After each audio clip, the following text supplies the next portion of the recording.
Bismillahirrahmanirrahim. Assalamualaikum warahmatullahi wabarakatuh. Innal hamdalillah nahmaduhu wa nasta'inuhu wa nastaghfiruh wa na'udzu billahi min shururi anfusina min sayyiati a'malina. May yahdihillahu fala mudilla lahu wa may yudlil fala hadiya lahu. Asyhadu an la ilaha illallah wahdahu la syarika lah. Wa asyhadu anna Muhammadan abduhu wa rasuluhu. Allahumma salli wa sallim wa barik ala nabiyyina Muhammadin wa ala alihi wa sahbihi ajma'in. Wa sallama taslima katsira thumma ma ba'd. Jamaah sekalian yang dirahmati dan dimuliakan Allah dan juga para thulabul ilmi dari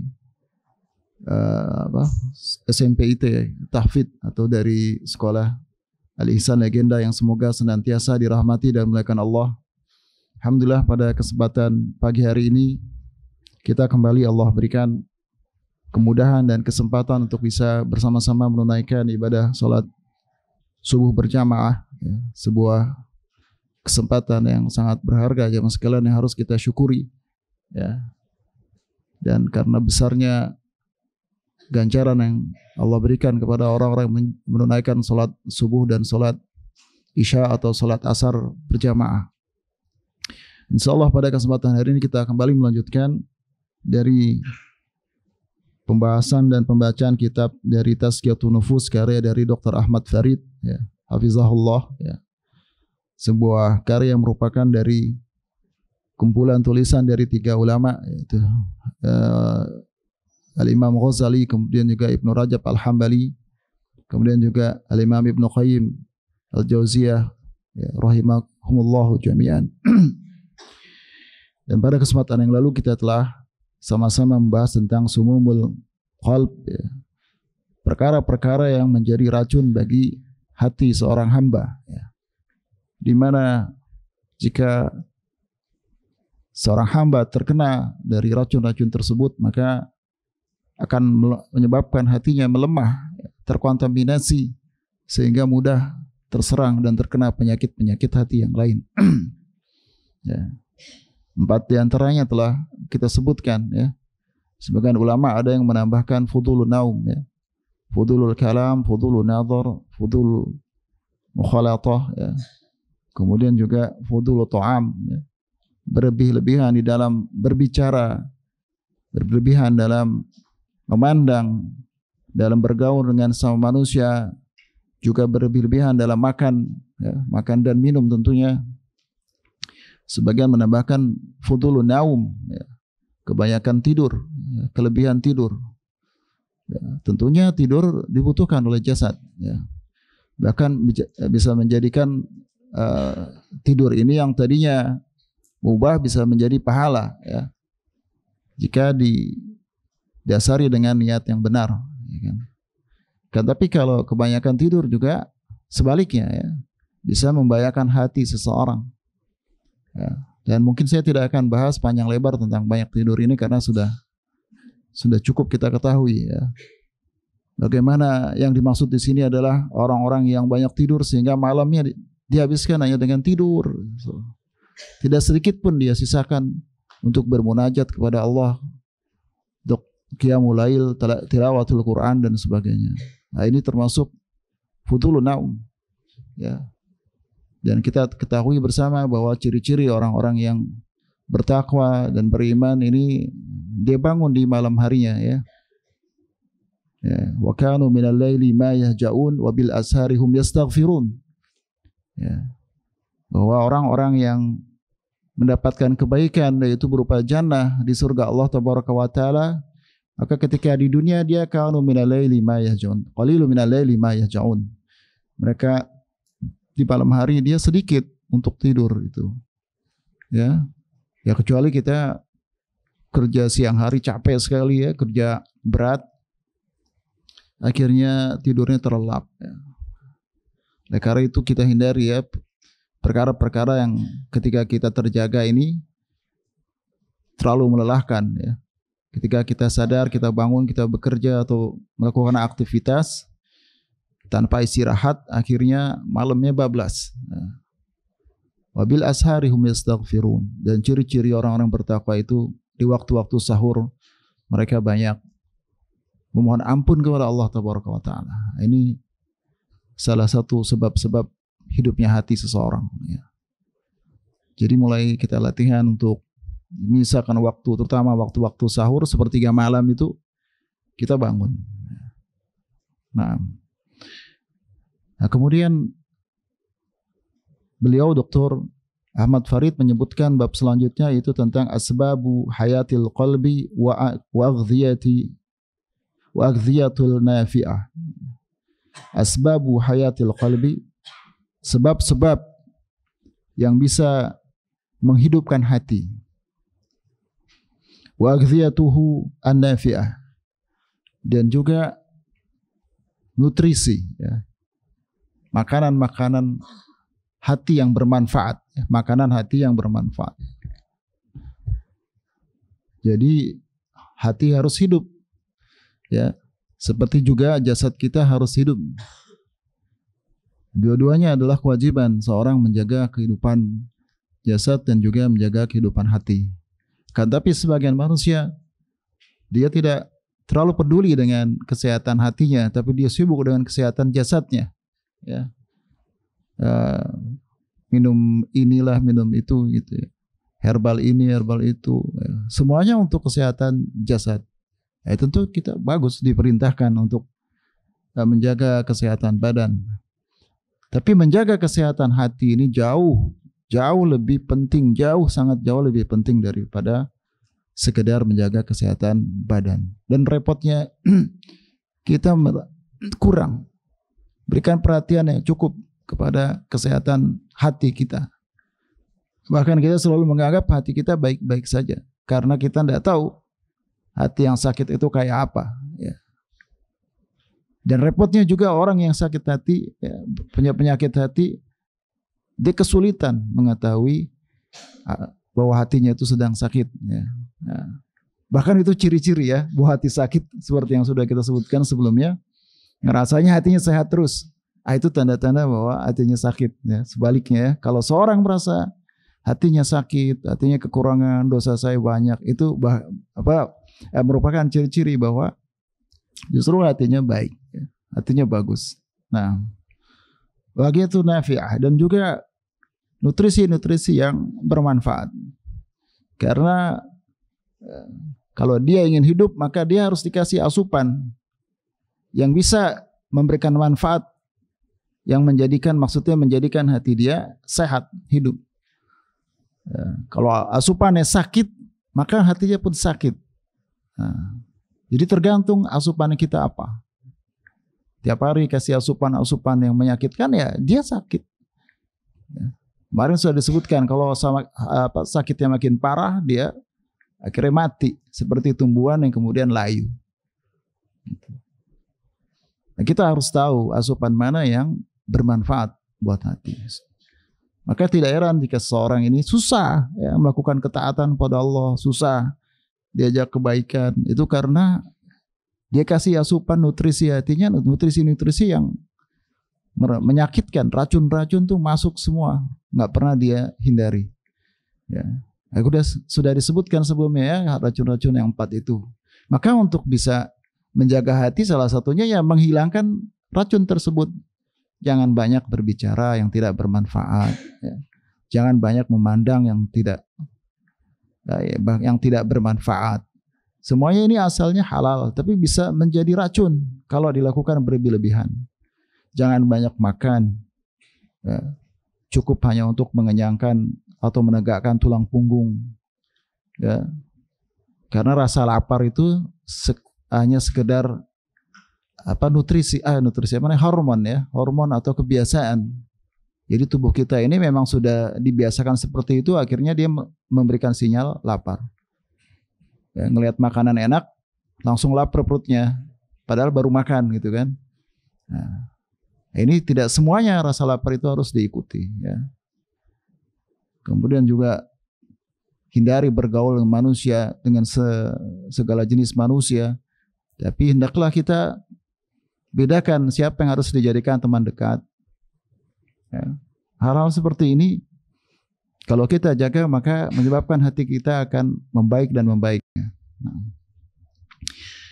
Jadi ini judulnya, Asbabul Hayatil Qalbi wa Aghdiyatuhu An-Nafi'ah. Sebab-sebab hati ini hidup, selain kita menjauhkan racun-racun tadi, kemudian kita memberikan nutrisi-nutrisi, asupan-asupan yang bermanfaat agar hati itu bisa hidup. I'lam anna ta'atil lazimatun li hayatil qalbi abdi. Bahwa ketahuilah bahwa sesungguhnya ta'ati, ketaatan itu adalah lazimah li hayatil qalbi abdi. Suatu hal yang harus untuk agar hati seorang hamba itu hidup. Jadi pada prinsipnya hati itu bisa hidup kalau kita isi dengan ketaatan kepada Allah. Ima dengan menjalankan perintah-perintah Allah atau dengan menjauhi larangan-larangannya.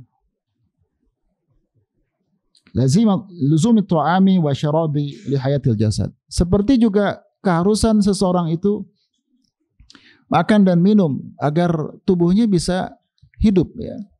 Tubuhnya bisa kuat, ya. Wa jami'al ma'asi bi muthabati ta'atmiyatil masmuati allati tufsidul qulub. Wala budda.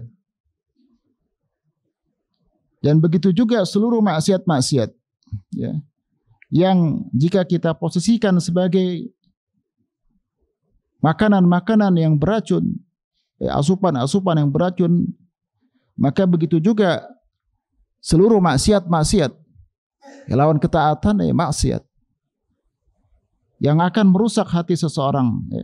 Wala budda, dan ini pasti, ya, pasti. Kalau seorang banyak melakukan kemaksiatan, dosa, racun-racun tadi, maka akan merusak hati dia.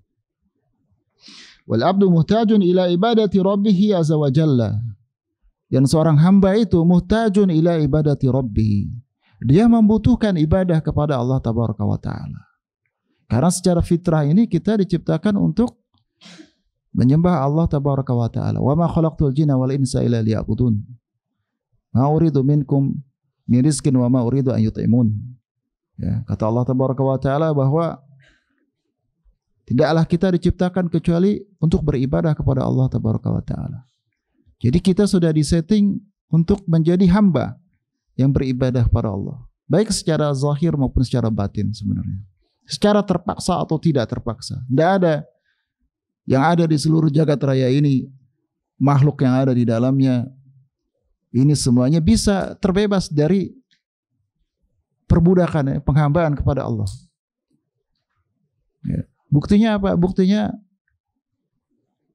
dengan adanya ruh, ya, kemudian adanya nafas, udara yang Allah ciptakan. Tidak ada orang yang bisa terlepas jika Allah menghentikan udara, misalnya, menghentikan matahari. Ini menunjukkan bahwa kita mau tidak mau tunduk kepada Allah, ya, suka atau tidak suka, berada dalam penguasaan Allah. Karena adanya ketergantungan, kita dibuat tergantung dengan nikmat-nikmat Allah. Ya, kita dibuat tergantung dengan nikmat-nikmat Allah. Betapa lemahnya kita, coba perhatikan, ya, di tubuh kita. Wa fi anfusikum afala tubsirun. Ya, di tubuh kita ini apa enggak kita perhatikan itu? Ya, mata antum sedikit kelilipan aja antum sudah kepayahan. Ya. Sangat-sangat lemah. Atau bayangkan kalau udara ini isinya penuh dengan debu, ya. Gimana caranya antum bisa melihat? Tidak bisa melihat. Tapi Allah jaga. Virus yang bertebaran miliaran, ya, virus ini di sini, di air, di udara. Tapi Allah jaga. Jadi kita sangat tergantung, ya, dibuat membutuhkan beribadah kepada Allah tabaraka wa taala. Faqiran ilaihi faqran zatiyan. Sangat fakir kepada Allah. Tadi sangat butuh kepada Allah dengan sebutuh-butuhnya, sefakir-fakirnya. Tidak ada makhluk ini yang merasa cukup. Ya. Itu adalah sebuah kesombongan, ya, seorang merasa dirinya sudah cukup. Kecerdasan, kemampuan dia belajar menghafal Al-Quran, ini semua bukan dari dia semata-mata. Ya. Kadang-kadang kita belajar mudah, ya, Allah berikan kemudahan, tapi tiba-tiba mandek ya, kok kayaknya tidak masuk-masuk. Itu menunjukkan betapa kita sangat membutuhkan fakir ya, kepada Allah, entah itu ilmu ataupun nikmat-nikmat yang lain. Wa kama ya'khudhu al-'abdu bil asbabil hayatil jasadihi min mudawamati ala tanawulil aghdhiyah an-nafi'ah fi awqati mutaqaribah.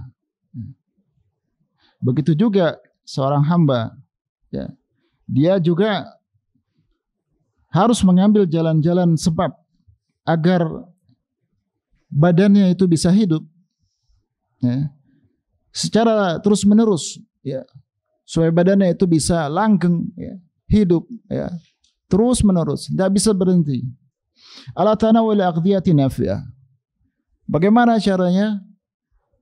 Dengan mengambil atau mengkonsumsi nutrisi-nutrisi yang bermanfaat. Kalau badan antum kasih nutrisi yang merusak, pasti tidak bisa hidup langgeng ya. Rusak dia lama-kelamaan.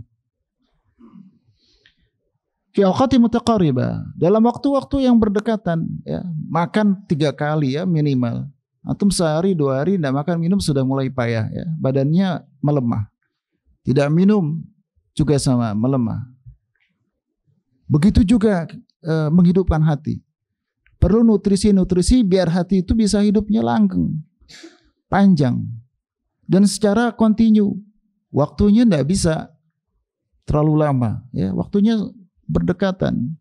Artinya ini menunjukkan menjaga hati ini setiap saat, harus dikonsumsi setiap saat. Wa idza tabayyana lahu annahu tanawalu ta'aman masmuman an tarakil khata' asra'a fi takhlisi jasadihi min al-akhlaqi ar-radhi'ah.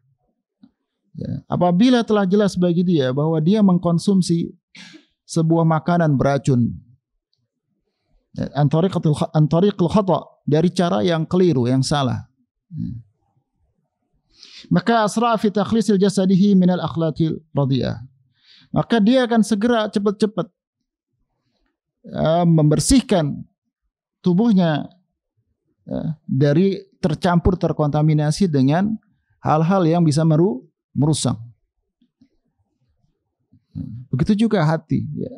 Kalau hati kita sampai kemasukan ya, perkara yang bisa merusak kehidupannya, merusak kelanggengan kehidupan hati seseorang ya, maka harus segera takhlis, harus segera kita bersihkan itu ya, dari perkara-perkara yang bisa memendekkan umur hati kita. Fal hayatul qalbi li abdi aula bi ihtimam min jasadihi. Fa inna kanat al hayatul jasadi tuahilu il ma'ishati ghairi munqasah munqasati bil marad fi dunya. Maka kehidupan hati seorang hamba itu lebih utama untuk mendapatkan perhatian, concern, kalau orang itu bilang, daripada hanya kehidupan badannya. Ya, jadi kehidupan hati itu jauh-jauh lebih utama untuk dapatkan perhatian dari kita, dari hanya sekedar kita memperhatikan kesehatan badan, tapi kita tidak memperhatikan kesehatan hati kita. Dikarenakan kehidupan jasad seseorang, maka menyebabkan dia bisa hidup ya, tanpa tersakiti atau terlelahkan dengan penyakitnya. Ya. Karena kalau badan kita sehat, maka mudah bagi kita untuk menangkal penyakit yang bisa menyakiti atau melelahkan. Ya. Kalau orang sakit pasti lelah. Ya.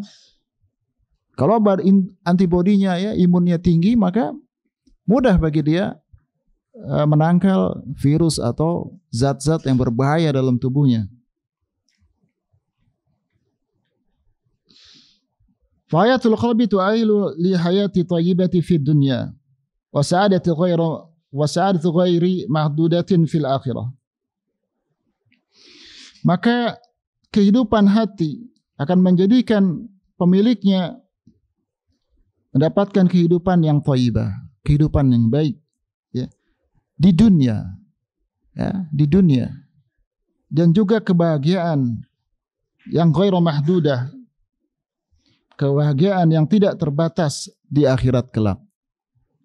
Ya, jadi seorang yang hatinya thayyib, yang hatinya baik, sehat maksudnya, maka dia akan bahagia di dunia. Walaupun jasadnya sakit mungkin ya, dia punya penyakit secara jasad, tapi hatinya baik, dia akan tetap kebaikan yang dia rasakan dalam hidupnya. Ada orang badannya sehat ya, tapi mengeluh setiap hari. Udah dikasih kesehatan, kasih kenikmatan, masih nggak cukup. Ada aja yang dia keluhin. Ini menunjukkan hatinya sakit. Ya. Badannya kuat, badannya sehat. Datang ke ta'lim, berat banget badannya tuh. Ini menunjukkan yang sakit bukan badannya. Datang ke masjid 5 waktu, padahal rumahnya dekat, dia tidak tertarik. Karena hatinya yang berat, bukan badannya yang berat. Hatinya berat. Apa aja yang antum tidak suka, walaupun antum mampu melakukan, akan kerasa berat. Baca Al-Quran ya, selembar 2 lembar aja berat banget itu. Padahal baca novel senang, bisa berjam-jam atau iya enggak? Novel apa yang kita suka, bisa berjam-jam habis waktunya itu, karena dia menikmati itu. Hatinya menyongsong dengan gembira. Lain dengan Al-Quran. Dari awal dia udah ngerasa berat benar membaca Al-Quran. Misalnya ya, contoh maksudnya. Ini menunjukkan bahwa betapa kesehatan hati jauh lebih penting daripada kesehatan badan. Seorang yang hatinya sehat, walaupun badannya sakit, dia akan bahagia di dunia maupun kebahagiaan yang tidak terbatas di akhirat. Ya jelas ya, kebahagiaan di akhirat. Jangan sampai dia bahagia di dunia tapi kesedihan ya, kerugian yang tidak pernah berakhir di akhirat, gara-gara cuman menginginkan kesenangan kehidupan dunia. Wa kadzalika mautul jasadi yaqta'uhu anid dunya wa mautul qalbi yabqa alamuhu tubkil alamuhu abudal abad. Begitu juga kematian tubuh. Ya, kematian tubuh artinya meninggal ya. Maka yaqta'uhu anid dunya. Maka itu akan memutuskan dia dari dunia, meninggalkan dunia. Dan kematian hati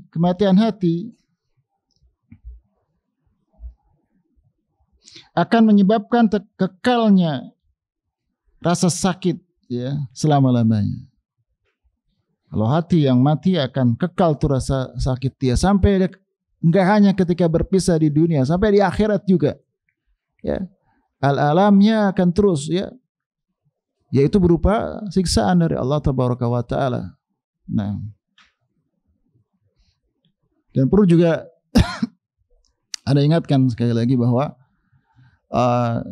semua ini asbabul hayatil qulub.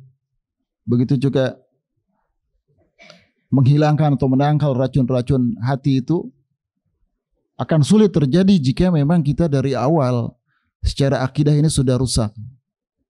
Ya. Tidak akan bekerja dengan baik ya, dengan sempurna kalau dia akidah dan manhajnya itu sudah rusak. Ya, sudah rusak. Jadi yang perkara paling pertama usul dari asal minal usul, pokok dari segala pokok yang harus diperbaiki pertama adalah aqidatu tauhid dan manhajnya. Ikhlas. Ya, kalau seorang sudah tidak ikhlas, ya, tidak berusaha memperbaiki niatnya sebagai pokok dari hati itu niat, maka hatinya akan semakin rusak, ya, semakin sulit diperbaiki. Terkadang yang bikin kita bolak-balik terjatuh dalam penyakit yang sama ini karena kita kurang ikhlas ya mas kalian. Ya. Selalu riya, selalu ujub dan sebagainya. Ini penyakit hati yang paling pokok yang sangat berbahaya ya. Nah. Wa qala harul salihin ya ajaban minan nasi yakunu ala man mata jasaduhu la yabquna ala man mata qalbuhu. Ya, berkata salah seorang dari orang-orang soleh, ya ajaban minan nas, sungguh mengherankan manusia ya. Ada sebagian manusia yang yakunu ala man mata jasaduhu, yabkuna ala man mata jasaduhu. Ada sebagian manusia yang yabkun, yang menangis ya, ketika jasadnya mati, ya, jasadnya sakit. Wala yabkuna ala man mata qalbuhu, dan dia tidak menangis, tidak bersedih akan kematian dari hatinya, ya, atau atas seseorang yang hatinya mati. Ya. Mungkin kita menangisi saudara kita atau orang tua kita yang meninggal, tapi kita nggak menangisi kalau kita tidak bersedih, tidak peduli dengan orang-orang atau bahkan diri kita sendiri apabila hatinya mati, ya, gitu ya. Bahkan berbahagia, ya, setiap hari senang-senang, ya, dengan bergelimangan kemaksiatan, masalah sholat tidak, ya, tapi bersenang-senang, ya, tiap malam, ya, begadang dan sebagainya. Ya. Tidak pernah dia bermunajat, ya, berzikir kepada Allah Tabaraka wa Ta'ala. Ya, ini harusnya dia bersedih, ya. Dan ini sebuah musibah paling besar, ya, ketika orang tidak bersedih, ya, ketika tidak bisa melakukan ketaatan. Ya, ciri-ciri yang sebelumnya disebutkan, ya kan. Seorang yang hatinya bersih itu kalau dia ketinggalan sholat saja, ya, terlambat, dia bersedih. Ya, dia bersedih. Jadi setiap ketaatan, walaupun itu cuma ketaatan sunnah, ya, seorang yang hatinya sehat, kalau dia tertinggal, dia ada perasaan menyesal dalam diri dia. Sama orang yang hati sakit, jangankan yang sunnah, yang wajib pun dia tidak peduli, ya. Tidak ada perasaan apa-apa. Bahkan bisa jadi senang-senang aja dia. Ya. Nah, ini musibah, ya, kehinaan yang Allah berikan kepada dia.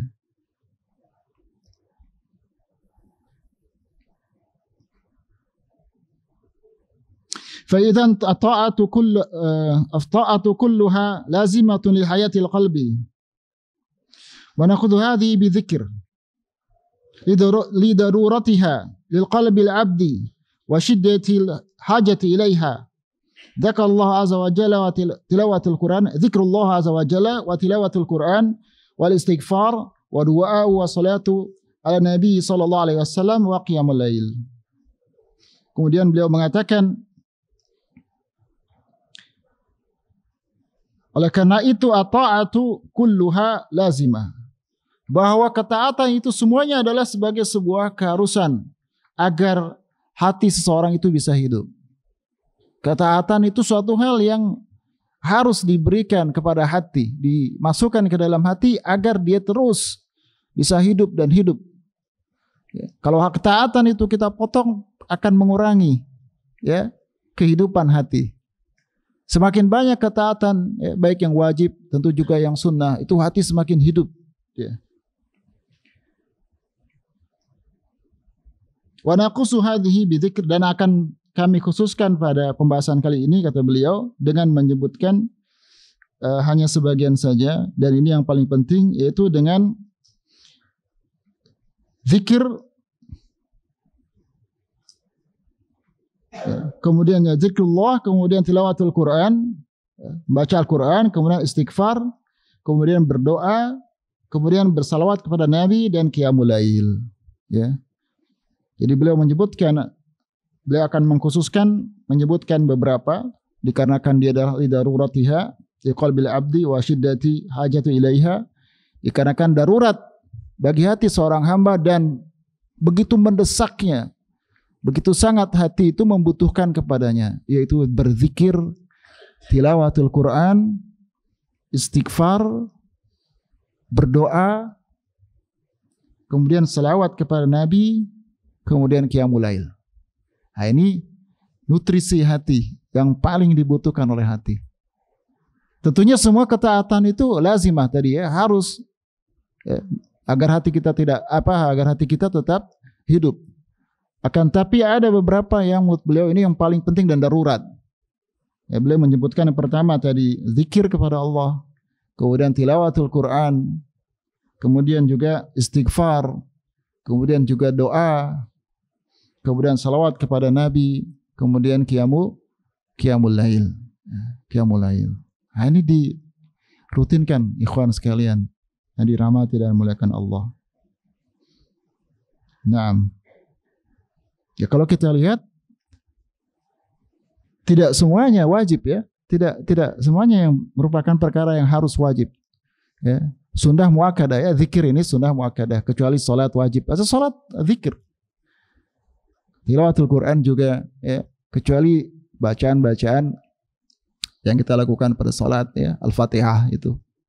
Ya, kita tidak wajib baca Al-Quran, tapi kalau baca Al-Quran wajib untuk baik bacaannya sesuai dengan kaidah tajwid. Nah, wajib bagi seorang. Nah, begitu juga istighfar. Ya, istighfar wajib ketika seorang dosa. Istighfar ada yang wajib, ada yang sunnah. Ya. Kalau dia dosa, wajib bagi dia istighfar. Kemudian doa juga sama. Akan tapi seorang jika tidak berdoa sama sekali itu menunjukkan kebakhilan, berdosa. Bahkan bisa menjadi dosa besar. Nah, kemudian juga salawat kepada Nabi Sallallahu Alaihi Wasallam. Jika seorang tidak pernah salawat juga dikatakan bakhil. Ya, bakhil. Nah, kemudian qiyamul lail. Itu juga qiyamul lail. Ini juga tidak sampai derajat wajib. Ya, telah dihapus kewajibannya ya. Nah. Tapi ini menunjukkan da'bus salihin kata Nabi SAW ya, bahwa yang namanya salat malam ini adalah kebiasaan orang-orang soleh dari dulu sampai sekarang ya. Ya, dan juga penuntut ilmu ya. Seperti Imam Ahmad pernah heran ya, ada seorang penuntut ilmu ya yang bermalam ya, di rumah beliau disediakan air tapi airnya tidak dipakai gitu sampai pagi. Tandanya dia tidak berwudu untuk sholat malam. Nah, dia bingung, penuntut ilmu tapi tidak sholat malam. Heran Imam Ahmad. Ini penuntut ilmu macam apa nih? Ya. Alhamdulillah. Nah.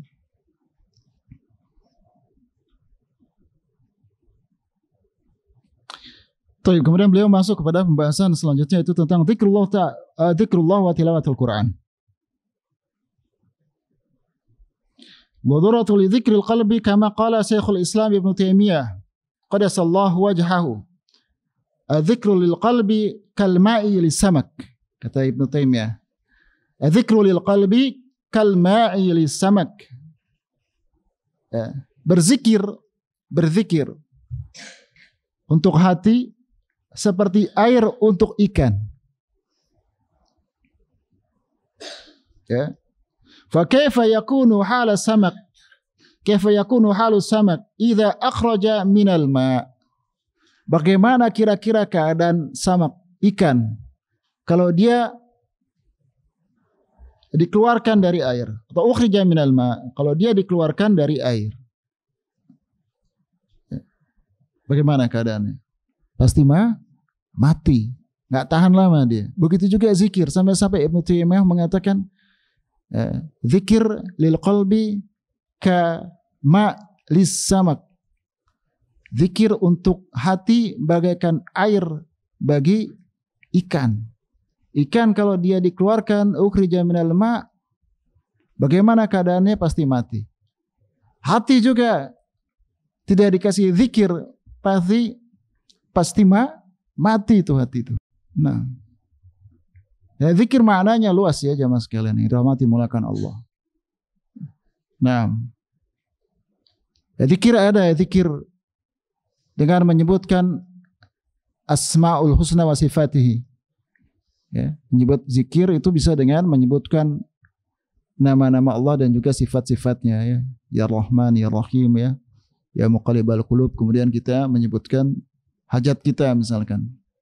Ya, pasti kita sebut-sebut Innallahal Azizul Hakim ya. Di Al-Quran saja kalau kita baca hampir semua ayat tidak pernah terlepas dari nama-nama Allah. Ini zikir. Zikir kepada Allah dengan menyebutkan namanya atau sifat-sifatnya. Ya Hayyu Ya Qayyum bi rahmatika astaghits aslih li sya'ni kulli dan seterusnya. Nah. Atau dengan zikir juga masuk ke dalam zikir dengan membaca atau memperhatikan tentang perintah-perintah dan larangan-larangannya. Seperti di majelis ilmu misalnya ya, membaca buku-buku tentang buku-buku syariat ya. Ini juga zikir. Ya, zikir. Kemudian juga zikir adalah dengan tadabbur fil khalqihi. Zikir dengan memperhatikan penciptaannya, ciptaan-ciptaan Allah tabaraka wa taala. Karena Allah jadikan seluruh ciptaannya ini sebagai zikir, pengingat bagi kita. Zikir juga. Kemudian zikir juga itu dengan melakukan ketaatan, ya seluruhnya zikir itu adalah ketaatan. Bahkan ini intinya, ya. Jadi kalau kata siapa Imam Nawawi bahwa zikir tidak munhasirah, tidak terbatas hanya kepada tasbih, tahlil dan seterusnya. Tapi seluruh taatulillah, ketaatan kepada Allah itu adalah zikir secara mutlak. Ya, mutlak. Nah, atau zikir pada Allah dengan zatnya di dalam hati seorang, ya, dalam hatinya dia mengingat keagungan Allah. Ketika ada orang menyebutkan nama Allah, kemudian teringat dalam hatinya tanpa dia menyebutkan dalam lisannya, ya. Nah, ini zikir qalb. Jadi zikir bisa dengan lisan dan qalb, ya, atau dengan melakukan amaliyah badan. Ya, amaliyah badan. Nah, asal zikir adalah pengucapan, ya. Pengucapan dengan lisan, ya, kemudian disertai dengan hati. Ya, disertai dengan hati. Seorang dikatakan berzikir jika dia berzikir dengan lisannya dan juga dengan hatinya, dengan tadabbur apa yang dia ucapkan dalam zikirnya itu. Dan tidak dikatakan berzikir, ya, kata para ulama, tidak disebutkan yang dzikran katsiran, ya ayyuhalladzina amanu dzkurullaha dzikran katsiran, ya kan? Diperintahkan kepada kita, ya, bahaya orang-orang yang beriman, berzikirlah kepada Allah dengan zikir yang banyak. Tidak dikatakan dia seorang yang zakirin wa zakirat, seorang yang banyak berzikir, ya, baik wanita atau laki-laki walaupun perempuan, jika dia berzikir tanpa dengan mentadaburi apa yang dia ucapkan, kata para ulama. Ini tidak termasuk zikran katsiran atau zakirin wa zakirat jika seorang berzikir tapi tidak disertai dengan tadabbur, ya, penghayatan.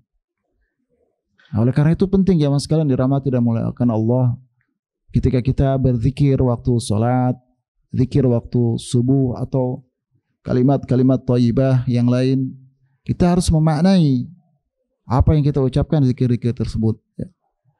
Zikir pagi petang misalnya, ya. Maka ini semua coba diperhatikan, ya. Penting makanya bagi kita juga belajar bahasa Arab juga, ya, sedikit-sedikit biar kita bisa paham, karena tidak semua makna-makna dari bahasa Arab itu bisa diterjemahkan secara sempurna ke dalam bahasa lain, ya. Maka yang paling baik kita langsung, ya, memahami bahasa Arab dengan bahasa Arab itu sendiri. Nah.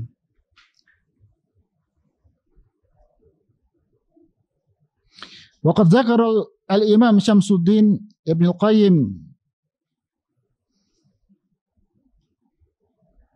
ma yaqrabu min 80 faidatan fi kitabih Al-Wabil As-Sayyib.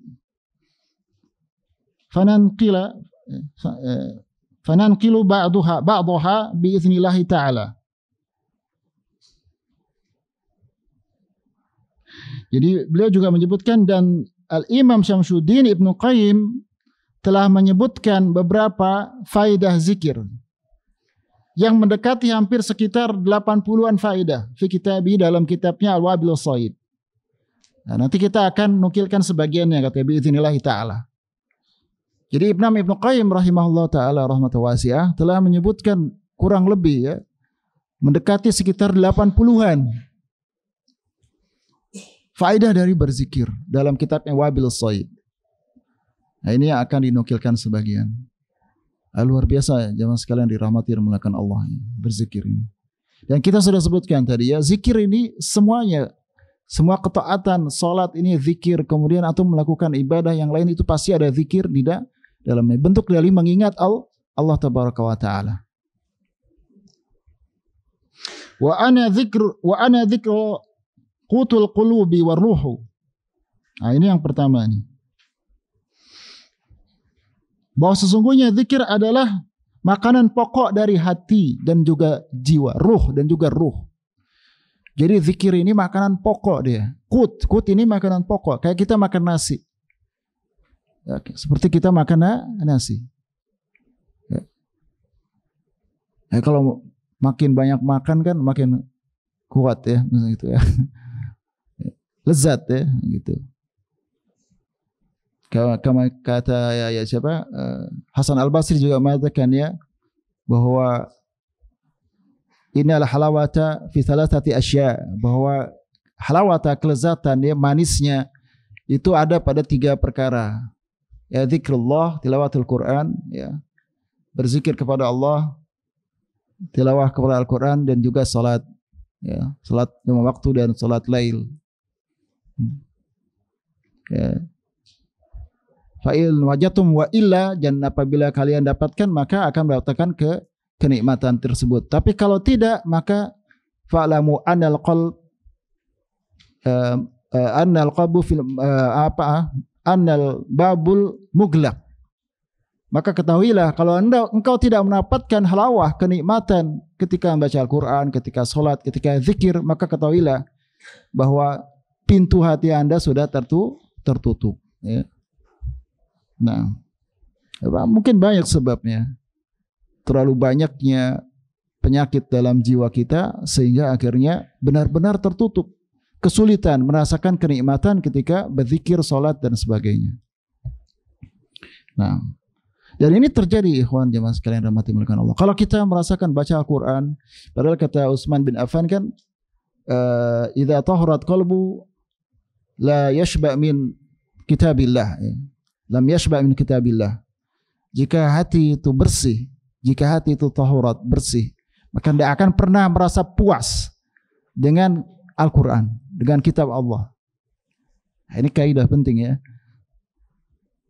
Nah, mungkin capek baca Quran, tapi hatinya tuh masih merasa senang, rindu. Ya. Nah, ini harusnya ini menunjukkan bahwa wah, hati kita sakit ini.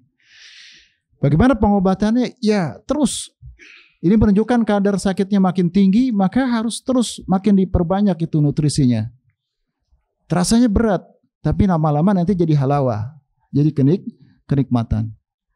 Jadi jangan menyerah, ya kawan sekalian. Itu perjuangan ya bagi kita semua. Nah,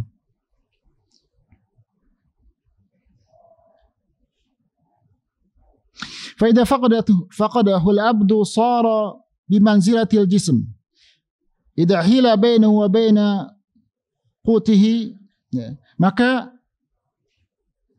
jika dia seorang hamba kehilangan makanan pokoknya, maka itu sama dengan badan apabila ketika dia terhalang dari makanan pokoknya. Nah, ini kata Imam Ibnu Qayyim. Jadi seorang hamba ini kehilangan makanan hatinya sama seperti seorang hamba apabila terhalang darinya dari makanan pokoknya. Wa minha annahu yatrudu syaitan. Nah, salah satu faidahnya yang pertama sebutkan oleh Ibnu Qayyim, yatrudu syaitan. Mengusir syaitan. Ya. Dengan berzikir itu mengusir syaitan. A'udzubillahi minasyaitonir rajim min hamzi wa nafthihi wa nafthihi, ya. Dan seterusnya. A'udzubillahi samil min alim minasyaitonir rajim. Ya. Dan doa-doa udzika billahi minasyaitoni min syarri ma khalaq dan sebagainya. Ini semua zikir-zikir yang meminta perlindungan dan mengusir syaitan.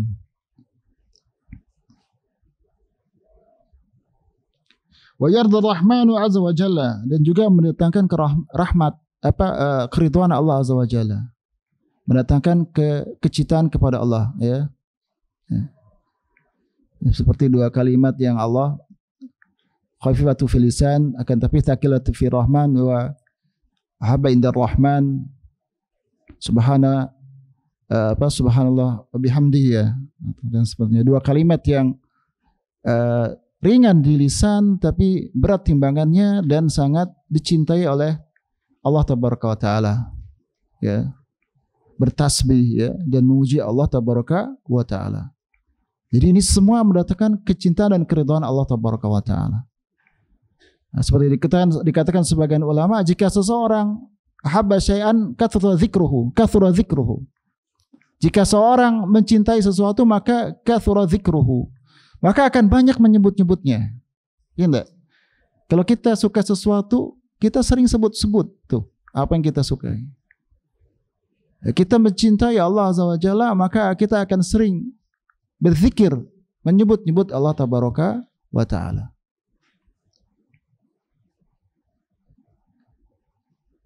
Wa yazilu hamma wal ghamma anil qalb.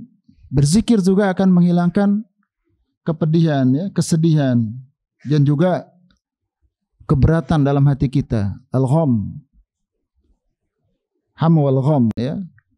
Ketika terkena musibah misalkan, hati biasanya sedih, berat menghadapi musibah, maka banyak berzikir.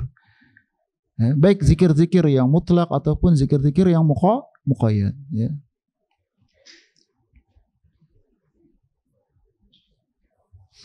Wa yajlibu lahul al-farah wa surur. Ya, begitu juga dengan berzikir akan mendatangkan al-farah, rasa gembira dan bahagia. Wa yunawwirul qalba wal wajh. Zikir juga akan menerangi hati seorang dan juga wajahnya.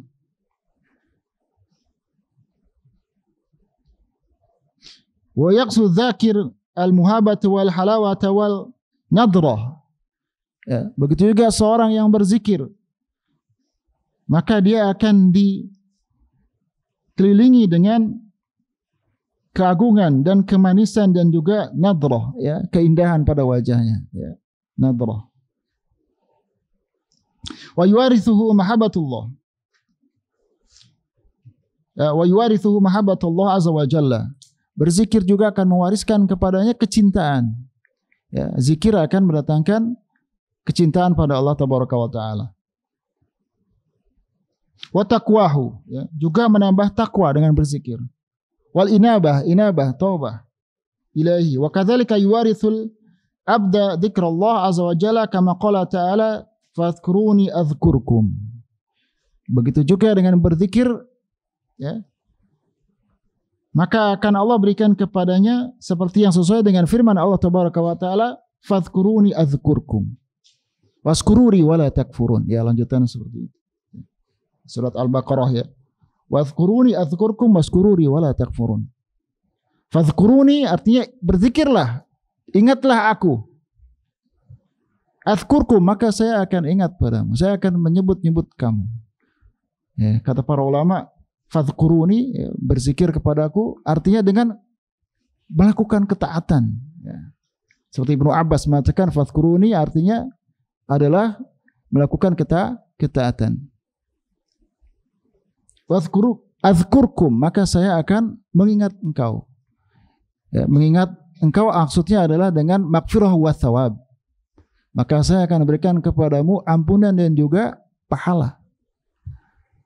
Ada yang mengatakan kalau engkau fadhkuruni, menyebut-nyebut kamu, menyebut-nyebut aku, kata Allah, maka saya akan menyebut engkau di kalangan malaikat. Ini penafsiran para ulama.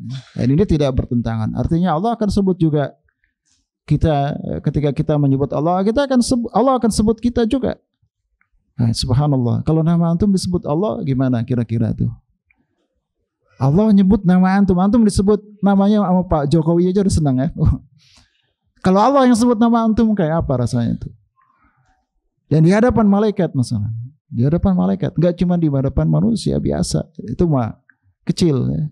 Di hadapan malaikat disebut nama kita, subhanallah. Nah, ini penafsiran dari para ulama.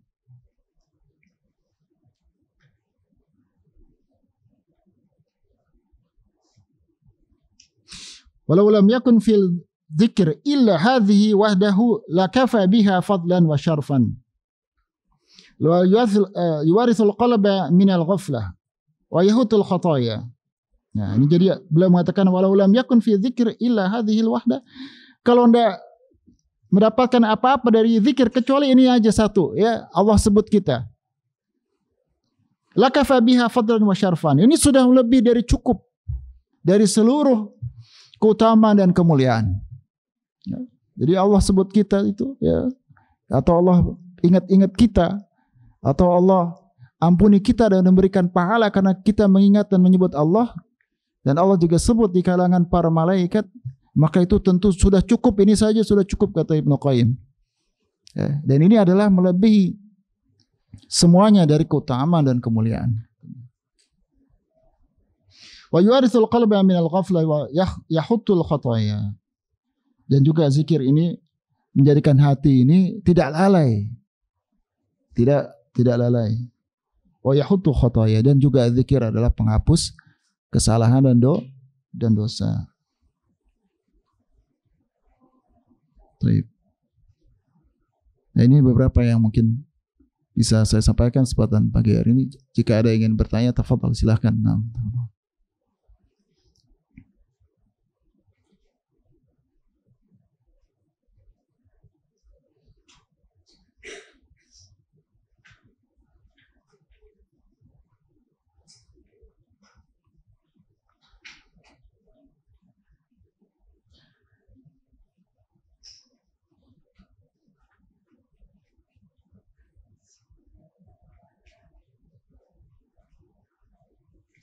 Jika yang menanyakan silakan, tafadhal. Nah.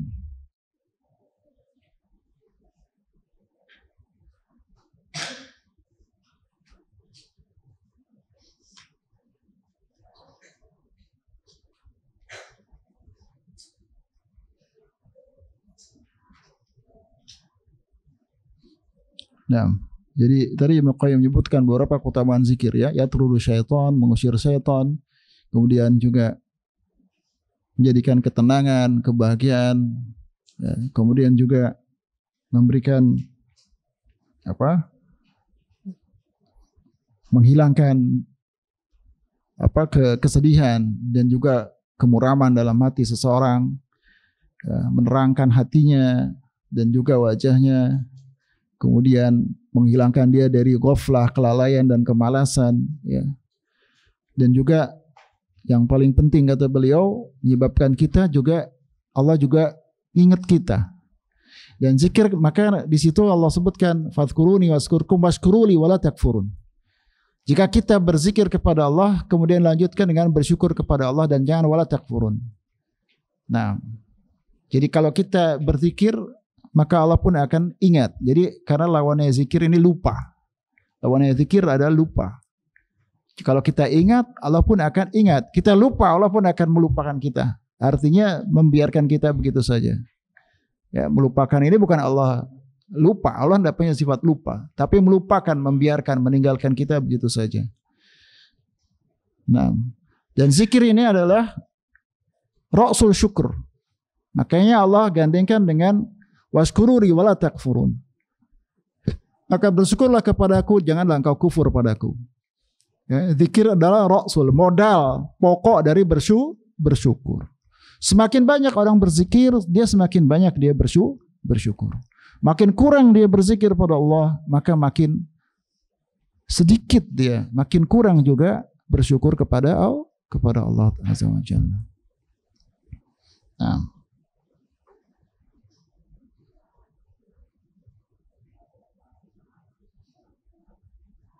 Silakan jika ada yang menanyakan, silakan.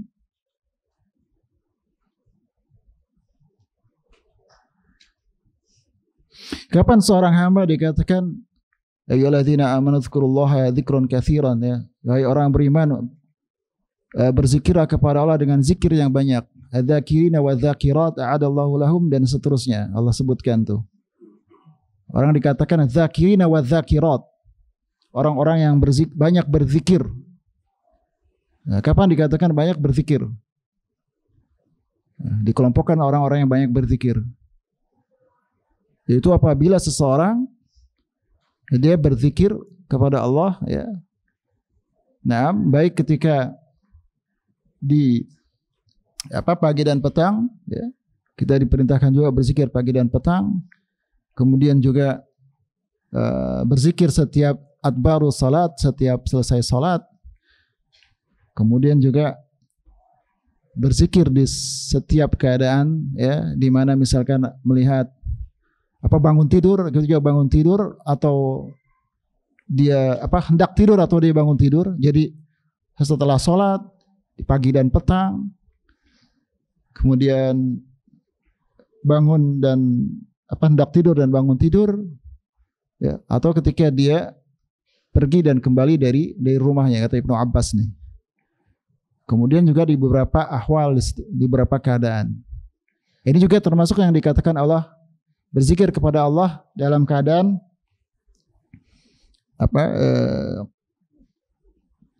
dalam keadaan berdiri, duduk dan berbaring ya. Nah, minimal sebagian ulama ada mengatakan minimal dia berzikir habis sholat dan juga berzikir pagi petang. Nah, jadi kalau antum banyak berzikir pada sholat, kemudian ketika pagi dan sore, kemudian ketika bangun dan hendak tidur, kemudian ketika hendak pergi dan keluar rumah, kemudian ditambah dalam keadaan-keadaan tertentu, misalnya melihat hendak makan, bismillah dan sebagainya, selesai makan, alhamdulillah dan seterusnya. Ya. Kemudian ketika sakit, ya, berzikir dan berdoa atau zikir-zikir mutlak yang lainnya. Minimal tadi yang disebutkan Ibnu Abbas radhiyallahu an, maka itu kita dianggap orang yang sudah banyak berzikir ya kepada Allah tabaraka wa taala. Jadi sangat penting ikhwan berzikir. Jangan cukupkan hanya dengan sholat saja, tidak menambah dengan ketaatan yang lain, tidak menambah dengan zikir-zikir. Bahkan Rasulullah SAW di hadis Aisyah mengatakan bahwa kana Nabi SAW yadhkurullah ala kulli ahyanihi. Bahwa Nabi SAW senantiasa bersyukur kepada Allah di setiap ahyani, di setiap waktu, di setiap keadaan. Nabi selalu berzikir. Ya. Ima berzikir dengan menyebutkan nama-nama Allah dan sifat-sifatnya, atau berzikir dengan membaca ilmu-ilmu syariah, atau berzikir ketika melihat ciptaan-ciptaan Allah, atau di dalam hati mengingat keagungan-keagungan Allah. Zikir dalam hati dengan lisan atau dengan amalan. Ya, jadi zikir nih kalau kita kelompokkan 3, bilisan, dengan amalan badan, atau dengan hati. Ini semua hendaklah kita jadikan kebiasaan. Ya, kita rutinkan dalam rangka untuk menghidupkan hati kita. Nah. Tapi jika memang ada yang menanyakan, ada yang nanya, tidak ada? Astagfirullah. Waalaikumsalam. Allah barakatuh.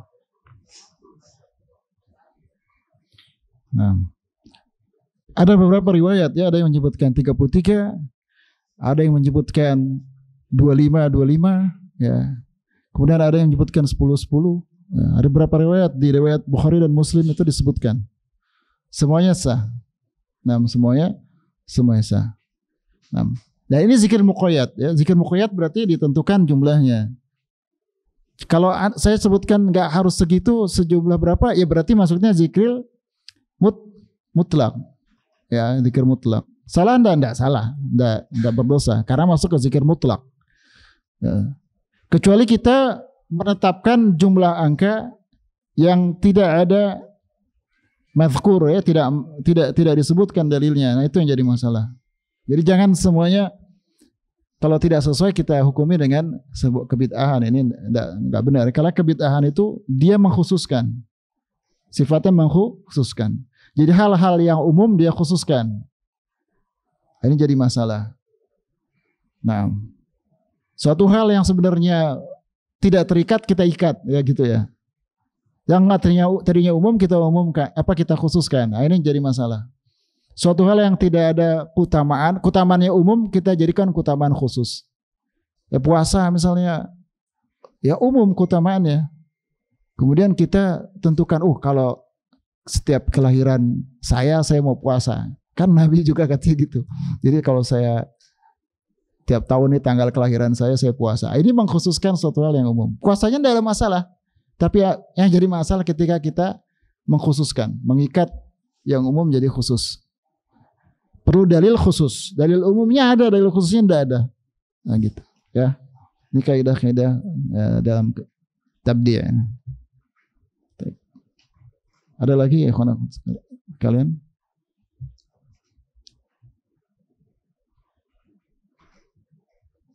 Tidak ada? Nah, kalau tidak ada mungkin Anda cukupkan dulu sampai sini. Semoga apa yang saya sampaikan ini bermanfaat bagi anak pribadi, terutama orang yang menyampaikan, dia yang harus paling pertama melakukan apa yang dia katakan ya. Dan juga bermanfaat bagi siapa saja yang mendengarkan ya. Dan bisa tidak hanya mendengarkan tapi juga harus mengamalkan ya. Kita berusaha mengamalkan sedikit banyak, terutama para tulabul ilmi juga ini ya. Adik-adik kita walaupun masih belia harus dipenuhi dengan semangat. Apalagi ini kalian kelas penghafal Quran ya, Masya Allah. Menghafal Al-Quran ini afdol zikr. Zikir yang paling afdol, menghafal Al-Quranul Karim. Kalau untuk memurojaah hafalan lama itu kan, kalau punya hafalan 10 juz minimal murojaah 2 juz atau 1,5 juz. Itu butuh waktu berapa jam tuh? 1,5 jam bisa ya? Berapa jam? 6 jam. Kalau kita lancar 2 jam, 1,5 jam. 1 juz itu 40 menit lah ya. Setengah jam kalau udah fasih. Jadi antum zikir sejam. 20 juz berapa jam untuk zikir? Masya Allah penghafal Quran. Dan antum gak bisa berhenti dari itu. Selama jadi penghafal Quran berarti selamanya harus. Bukan masalah menghafalnya ya. Masalah menghafal tuh mudah. Tapi murojaahnya harus lebih banyak daripada menghafal, itu kaidahnya. Kalau itu ndak ketemu, gagal itu jadi penghafal. Kalau setoran cepet ya, nggak nyampe setahun bisa aja setor dong. Tapi antum menghafal murojaah, satu ayat yang antum hafal, antum murojaah sehari 5 kali, jauh lebih banyak murojaahnya. Itu yang justru yang penting ya. Nah, naktafi bihadza qadar. Subhanakallahumma wa bihamdika asyhadu an la ilaha illa anta astaghfiruka wa atubu ilaik. Assalamualaikum warahmatullahi wabarakatuh.